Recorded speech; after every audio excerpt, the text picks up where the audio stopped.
এখনকার এই ডিজিটাল দুনিয়ায় অনলাইনে একটা শক্ত অবস্থান থাকাটা কিন্তু আর কোনো অপশন না।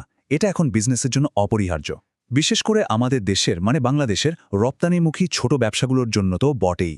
ধরুন আপনি ঢাকার একজন পাটজাত পণ্যের প্রস্তুতকারক বা চট্টগ্রামের একজন আইটি সার্ভিস প্রোভাইডার। আপনার নেক্সট ইন্টারন্যাশনাল ক্লায়েন্ট কিন্তু সম্ভবত ঠিক এই মুহূর্তে গুগলে আপনার মতোই কোনো সাপ্লায়ার খুঁজছে। তো আজকের এই আলোচনায় আমরা দেখব কিভাবে সার্চ ইঞ্জিন অপটিমাইজেশন এসইও আপনাকে গ্লোবাল মার্কেটে অন্যদের সাথে পাল্লা দেওয়ার জন্য একটা দারুণ শক্তিশালী হাতিয়ার হয়ে উঠতে পারে। প্রশ্নটা একদম সোজাসাপটা, তাই না? হাজার হাজার সম্ভাব্য ক্রেতা কিন্তু অনলাইনে তাদের প্রয়োজনীয় পণ্য বা সার্ভিস খুঁজে বেড়াচ্ছে, কিন্তু যখন তারা সার্চ করে তখন আপনার কোম্পানি কি তাদের সার্চ রেজাল্টে আসে? যদি উত্তরটা না হয়, তাহলে কিন্তু একটা বিশাল সুযোগ হাতছাড়া হয়ে যাচ্ছে। আচ্ছা, তাহলে চলুন সমস্যাটা আসলে কোথায় সেটা একটু গভীরে গিয়ে দেখি। মূল সমস্যাটাই হল এই বিশাল অনলাইন জগতে একরকম অদৃশ্য হয়ে থাকা। আপনার প্রোডাক্ট বা সার্ভিস যতই ভালো হোক না কেন, সম্ভাব্য ক্লায়েন্টরা যদি গুগল সার্চ করেই আপনাকে খুঁজে না পায়, তাহলে তাদের কাছে আপনার ব্যবসার কোনো অস্তিত্বই নেই। ব্যাপারটা এমনই।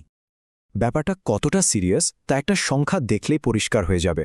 সারা পৃথিবীতে প্রায় 90%রও বেশি বিজনেস টু বিজনেস বায়াররা, মানে যারা এক ব্যবসা থেকে আরেক ব্যবসার জন্য কেনাকাটা করে, তারা নতুন সাপ্লায়ার খোঁজার জন্য অনলাইন সার্চ ব্যবহার করে। ভাবুন একবার, 90%। এটা কিন্তু উপেক্ষা করার মতো কোনো সংখ্যা নয়। তার মানে কি দাঁড়াচ্ছে? এর মানে হলো ইউরোপ বা আমেরিকার কোনো একজন বায়ার যখন নতুন সাপ্লায়ার খুঁজছে, তখন 10 জনের মধ্যে 9 জনে কিন্তু তাদের খোঁজা শুরু করছে গুগল সার্চ দিয়ে। সুতরাং খুব পরিষ্কার হিসাব, সার্চ রেজাল্টে না থাকা মানে হলো এই বিশাল ক্রেতা গোষ্ঠীর কাছে পৌঁছানোর সুযোগটাই না পাওয়া। তো সমস্যা তো বোঝা গেল, এখন সমাধানটা কি? এখানেই আসছে এসইও এর কথা। আর এই সমস্যার জন্য সবচেয়ে শক্তিশালী আর সাশ্রয়ী সমাধানগুলোর একটা হলো এই এসইও। এটা কিন্তু শুধু বড় বড় কোম্পানির জন্য না, ছোট আর মাঝারি আকারের রপ্তানিকারকদের জন্য একটা সত্যিকারের গেম চেঞ্জার হতে পারে। শুনতে অবিশ্বাস্য লাগলেও এটাই সত্যি। বিভিন্ন স্টাডি বলছে একটা ভালোভাবে প্ল্যান করে করা এসইও ক্যাম্পেইনের গড় রিটার্ন অন ইনভেস্টমেন্ট বা আরওআই হতে পারে প্রায় 748% পর্যন্ত। কিভাবে? কারণটা খুব সিম্পল। এসইও ঠিক সেই সব কাস্টমারদের আপনার কাছে নিয়ে আসে যারা অলরেডি আপনার প্রোডাক্ট বা সার্ভিস কেনার জন্য আগ্রহী হয়েই খুঁজছে। এই টেবিলটা দেখলেই ব্যাপারটা আরও পরিষ্কার হয়ে যাবে। দেখুন, এসইও কিভাবে ট্র্যাডিশনাল মার্কেটিং থেকে একদম আলাদা। পুরনো দিনের বিজ্ঞাপনে আপনার বার্তাটা হয়তো হাজার হাজার মানুষের কাছে পৌঁছায়, কিন্তু তাদের বেশিরভাগই আপনার আসল কাস্টমার না।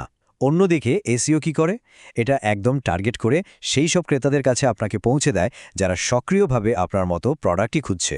আর এ কারণেই এর খরচটা তুলনামূলকভাবে কম, কিন্তু রেজাল্টটা অনেক বেশি দীর্ঘস্থায়ী হয়। ছোট ব্যবসার জন্য এটা কিন্তু গ্লোবাল মার্কেটে টিকে থাকার একটা দারুণ সুযোগ। আর এর একটা সাইকোলজিক্যাল ব্যাপারও কিন্তু আছে। ভাবুন তো, যখন কোনো ব্যবসা টাকা দিয়ে বিজ্ঞাপন না দেখিয়ে এমনিতেই সার্চ রেজাল্টের প্রথমে আসে, তখন ইন্টারন্যাশনাল বায়াররা তাকে অনেক বেশি বিশ্বাসযোগ্য মনে করে। কারণ তারা জানে এই জায়গাটা বিজ্ঞাপন দিয়ে কেনা হয়নি, বরং কোয়ালিটি আর ক্রেতাদের আস্থার জোরে অর্জন করা হয়েছে। তো থিওরি তো অনেক হলো, তাই না? চলুন এবার আসল কথায় আসি, বাস্তবে এটা কিভাবে করা যেতে পারে। এখানে আমরা কিছু কার্যকারী স্টেপ নিয়ে কথা বলবো যা যে কোনো রপ্তানিকারক ফলো করতে পারে। এসইওর একটা খুব গুরুত্বপূর্ণ কনসেপ্ট হল সঠিক কিওয়ার্ড বা সার্চ টার্ম খুঁজে বের করা। বিশেষ করে লং টেল কিওয়ার্ড ব্যবহার করাটা খুব জরুরি। এগুলো কি? এগুলো হলো একটু লম্বা আর খুব সুনির্দিষ্ট সার্চ টার্ম, যা দিয়ে সার্চ করা ক্রেতাদের কেনার ইচ্ছাটা অনেক বেশি থাকে।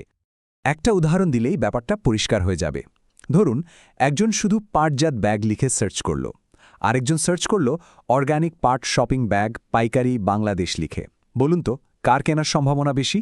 অবশ্যই দ্বিতীয় জনের। তার উদ্দেশ্যটা অনেক বেশি স্পষ্ট। এই ধরনের সুনির্দিষ্ট কিওয়ার্ড টার্গেট করলে একদম সঠিক গ্রাহকের কাছে পৌঁছানো যায়। শুধু কিওয়ার্ড ঠিক করলেই কিন্তু হবে না, নিজের ওয়েবসাইটেও কিছু জরুরি কাজ করতে হবে। যেমন প্রত্যেকটা পেজের জন্য একটা ইউনিক টাইটেল ট্যাগ আর হেডিং ব্যবহার করতে হবে, যেটা গুগলকে বুঝতে সাহায্য করে যে আপনার পেজটা কী নিয়ে। আপনার ওয়েবসাইটটা যেন মোবাইলে খুব সহজে ব্যবহার করা যায় সেটা নিশ্চিত করতে হবে, কারণ এখন তো বেশিরভাগ মানুষ মোবাইল থেকেই সার্চ করে। আর সবশেষে সাইটের লোডিং স্পিড ফাস্ট রাখতে হবে, কারণ স্লো সাইট কেউই পছন্দ করে না। এই ছোট ছোট পরিবর্তনগুলো কিন্তু সার্চ র্যাঙ্কিংয়ে অনেক বড় পার্থক্য করে দিতে পারে। আরেকটা খুব জরুরি জিনিস হল গুগল বিজনেস প্রোফাইল। এটাকে বলতে পারেন আপনার ডিজিটাল বিজনেস কার্ড। একটা কমপ্লিট প্রোফাইল যেখানে আপনার ব্যবসা ঠিকানা, ফোন নম্বর আর কাস্টমারদের ভালো ভালো রিভিউ আছে, সেটা কিন্তু ইন্টারন্যাশনাল বায়ারদের কাছে আপনার বিশ্বাসযোগ্যতা কয়েক গুণ বাড়িয়ে দেয়। আচ্ছা, এতক্ষণ তো আমরা অনেক থিওরি আর টেকনিক নিয়ে কথা বললাম। এবার একটা সত্যিকারের উদাহরণ দেখলে কেমন হয়? চলুন দেখি আমাদের দেশেরই একটা কোম্পানি কিভাবে এসইও ব্যবহার করে দারুণ সফলতা পেয়েছে। গল্পটা আমাদের ঢাকারই একটা ছোট পাটজাত পণ্যের এক্সপোর্টারকে নিয়ে। তাদের টার্গেট ছিল ইউরোপ আর উত্তর আমেরিকার মার্কেটে নিজেদের ব্যবসাটাকে আরও বড় করা। দেখুন, তারা কিন্তু খুব স্মার্টলি কাজটা করেছে। তাদের প্রোডাক্ট পেজগুলোকে সঠিক কিওয়ার্ড দিয়ে অপটিমাইজ করেছে, পরিবেশ বান্ধব পণ্য নিয়ে নিয়মিত ব্লগ পোস্ট করেছে, যা ক্রেতাদের আকৃষ্ট করেছে। আর সবচেয়ে গুরুত্বপূর্ণ হল তারা অন্যান্য নামকরা ওয়েবসাইট থেকে ব্যাকলিঙ্ক পেয়েছে। মানে অন্য একটা ভালো ওয়েবসাইট যখন আপনার সাইটের লিঙ্ক দেয়, সেটা গুগলের কাছে একটা বড়সড় সুপারিশের মতো কাজ করে। আর রেজাল্ট এক কথায় অসাধারণ। মাত্র ১ বছরের মধ্যে তাদের ওয়েবসাইটে আসা নতুন ক্লায়েন্টের সংখ্যায় একটা নাটকীয় পরিবর্তন আসে। মজার ব্যাপার হলো তাদের নতুন ক্লায়েন্টদের প্রায় ৫০%রও বেশি আসছিল সরাসরি গুগল সার্চ থেকে, যা আগে বলতে গেলে প্রায় শূন্য ছিল। তো পুরো আলোচনাটা থেকে আমরা কি বুঝলাম, আর এখন আমাদের ঠিক কী করা উচিত? চলুন শেষ ধাপে যাওয়া যাক। শুরু করার জন্য একদম সহজ ৩টা স্টেপ। প্রথমত, একজন ক্রেতার চোখে নিজের ব্যবসাকে গুগলে খুঁজে দেখুন তো কী রেজাল্ট আসে। দ্বিতীয়ত, আপনার প্রোডাক্টের জন্য সেরা কিওয়ার্ডগুলো কী হতে পারে তা নিয়ে একটু রিসার্চ করুন। আর সবশেষে আপনার গুগল বিজনেস প্রোফাইলটা আজই তৈরি করে ফেলুন অথবা আপডেট করে নিন। এই ছোট ছোট পদক্ষেপগুলোই কিন্তু বড় পরিবর্তনের শুরু হতে পারে।